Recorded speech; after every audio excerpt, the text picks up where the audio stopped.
ఈ వీడియోలో మనం బేసిక్గా ఏంటంటే ప్రీవియస్గా మనం గ్రూప్ పాలసీని ఒకటి మిస్ చేసాం. సో దాన్ని కవర్ చేద్దాం. ఈ గ్రూప్ పాలసీ ఏంటంటే 3 లెవెల్స్లో ఉంటుంది అనమాట. బేసిక్గా ఈ 3 లెవెల్స్ ఏంటంటే ఒకటి site level, domain level, OU level. So మనం ఇప్పుడు ఓయూ లెవెల్ కంప్లీట్ చేసేద్దాం. ఈ ఓయూ లెవెల్ ఏంటంటే ఆర్గనైజేషనల్ యూనిట్ అనమాట. సో స్టెప్స్కి వెళ్తే విండోస్ ఆర్ క్లిక్ చేసాం. నేను డొమైన్ కంట్రోలర్లో ఉన్నాను. సో నాకు అడిషనల్గా ఒక వర్క్ గ్రూప్ మిషన్ అటాచ్ అయి ఉంది. సో ఇక్కడ DSA.MSCలో నేనేంటంటే మన డొమైన్ మీద అంటే బేసిక్గా మన డొమైన్ ఏదైతే ఉందో దాని మీద రైట్ క్లిక్ తీసుకొని న్యూ ట్యాబ్లోకి వెళ్ళి న్యూలో నుండి ఒక ఆర్గనైజేషన్ యూనిట్ని క్రియేట్ చేస్తున్నాను. సో నేను ప్రొటెక్ట్ తీసేసి దాని నేమ్ ఒకటి పెట్టాలి. సో దాని నేమ్ ఏంటంటే నేను గ్రూప్ పాలసీ అని ఇస్తున్నాను. సో ఆర్గనైజేషనల్ యూనిట్ పేరు ఏంటి అంటే గ్రూప్ పాలసీ. సో ఓకే, నేను ఒక గ్రూప్ పాలసీని క్రియేట్ చేశాను. Okay done. ఇప్పుడు ఈ గ్రూప్ పాలసీలో ఏంటంటే మనం ఒక యూజర్ని క్రియేట్ చేయాలి. సో ఆ యూజర్ నేను G1 అంటున్నాను. సో G1ని ఒక యూజర్ని క్రియేట్ చేశాను. ఇప్పుడు వాడికి పాస్వర్డ్ పెడుతున్నాను నేను. సో యాడ్ చేశాను. Next finish. అంటే G1 అనే యూజర్ అనేవాడు ఒకటి క్రియేట్ అయిపోయాడు. సో ఇప్పుడు ఏంటంటే మనం ఒక ఆర్గనైజేషన్ యూనిట్ ని క్రియేట్ చేసి అందులో ఒక యూజర్ని ఇచ్చాం. సో ఇప్పుడు గ్రూప్ మేనేజ్మెంట్ పాలసీలోకి వెళ్దాం. GPMC.MSC. ఈ గ్రూప్ మేనేజ్మెంట్ పాలసీలో మనం మన ఫారెస్ట్ ని ఎప్పుడైతే ఎక్స్పాండ్ చేసామో మన డొమైన్స్ కనిపిస్తుంది. సో డొమైన్స్ ని ఎక్స్పాండ్ చేస్తే మన డొమైన్ నేమ్ ఏదైతే ఉందో అది కనిపిస్తుంది. సో దాన్ని ఎక్స్పాండ్ చేశాక ఇక్కడ మన గ్రూప్ పాలసీ అంటే బేసిక్ గా మనం పెట్టుకున్న ఆర్గనైజేషన్ యూనిట్ నేమ్ ఏంటి అంటే గ్రూప్ పాలసీ. సో దాన్ని క్లిక్ చేసుకొని దాని మీద రైట్ క్లిక్ తీసుకొని క్రియేట్ ఏ GPU అంటే ఒక గ్రూప్ పాలసీ ఆర్గనైజేషన్ యూనిట్ ని మనం క్రియేట్ చేస్తున్నాం. ఇక్కడ create a GPU in the domain. ఈ డొమైన్ లో ఆ GPU ని క్రియేట్ చేస్తున్నాం. సో ఇప్పుడు ఆ GPU నేమ్ ఏంటి అంటే నాకు వర్క్ గ్రూప్ మిషన్ లో ఎవరైతే యూజర్ ఉన్నాడో వానికి అంటే ఒక మెంబర్ కి కంప్యూటర్ ఐకాన్ అనేది డిస్ప్లే అవ్వకూడదు అని ఇస్తున్నాం. సో నేను ఏంటంటే remove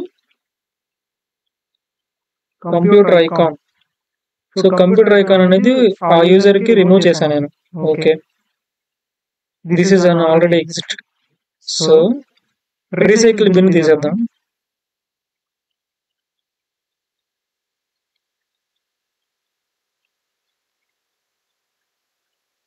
remove recycle bin. Okay, so create అయిపోయింది. క్రియేట్ అయిపోయిన దగ్గర రైట్ క్లిక్ తీసుకొని ఎడిట్ లోకి వెళ్ళి ఇక్కడ మనం యూజర్ కన్ఫిగరేషన్ లోకి వెళ్ళి పాలసీస్ ఇక్కడ అడ్మినిస్ట్రేటివ్ టెంప్లెట్కి వెళ్తాం. సో దీన్ని ఎక్స్పాండ్ చేసుకుంటే డెస్క్టాప్ మీదే కాబట్టి మనం చేసేది డెస్క్టాప్ ని ఎక్స్పాండ్ చేద్దాం. ఇక్కడ ఏంటంటే రిమూవ్ రీసైకిల్ బిన్ ఉంటుంది. ఇవన్నీ పాలసీలే, మనకి ఏ పాలసీ కావాలంటే ఆ పాలసీని సెలెక్ట్ చేసుకోవచ్చు. సో బేసిక్ గా ఏంటంటే స్టేట్ అనేది కన్ఫిగర్ చేయలేవాడు. సో కామెంట్ అనేది నో ఉంది. సో మనం ఏంటంటే రీసైకిల్ బిన్ ని వాడికి కనిపించకూడదు అంటున్నాం. సో డబుల్ క్లిక్ తీసుకొని దీన్ని ఎనేబుల్ చేయాలి, అంటే ఆన్ చేస్తున్నాం మనం. చేసి apply. So okay, so enable అయిపోయింది ఇప్పుడు అనమాట. సో గ్రూప్ మేనేజ్మెంట్ పాలసీలో మనం ఎప్పుడు అప్లోడ్ చేసినా GP అప్డేట్ మాత్రం పక్కా చేయాలి. GP update /force. So GP అనేది అప్డేట్ అయిపోయింది. గ్రూప్ మేనేజ్మెంట్ పాలసీని అప్డేట్ చేసాం. సో మన యాక్టివ్ డైరెక్టరీ అనేది జాయింట్ అయిపోయింది కాబట్టి వర్క్ గ్రూప్ మిషన్ లో అక్కడికి వెళ్ళి ఆ గ్రూప్ మేనేజ్మెంట్ అంటే బేసిక్ గా మనం ఇచ్చిన యూజర్ ఏంటి G1 అంటే ఆర్గనైజేషన్ లెవెల్లో మనం చెక్ చేస్తున్నాం. So login with G1 password. Okay,